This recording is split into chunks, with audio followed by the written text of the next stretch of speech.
Three childhood friends James, Daniel, and Michael grew up in the same rough neighborhood, in the same kind of tiny houses, and with the same constant struggle of having too little. But even in their poverty, they shared one thing: a hunger for a better future. Every evening after work, they met behind their houses on an old wooden bench. That bench became their little world of dreams. One evening, Michael sighed and said, "If we don't change something, nothing will change for us." Daniel nodded immediately. "Let's come up with a plan, a real strategy for our future."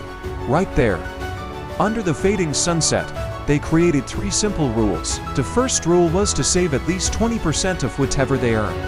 Michael started the next day. Daniel followed, but James shook his head. "How can I save when my money is already too small?" he said. And just like that, every dollar he earned disappeared as quickly as it came. The second rule was to learn a high-income skill.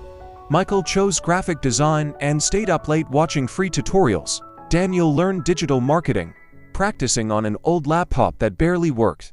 James kept saying, "I'll start later," but later never came. The third rule was to invest consistently, even if the amount was tiny. Michael and Daniel started with small contributions, some in mutual funds, some in small crypto assets. James refused again. "It's too risky," he said, even though his friends explained again and again how small steps could create big results. And then, years passed. Michael became a skilled designer, earning more than he ever imagined.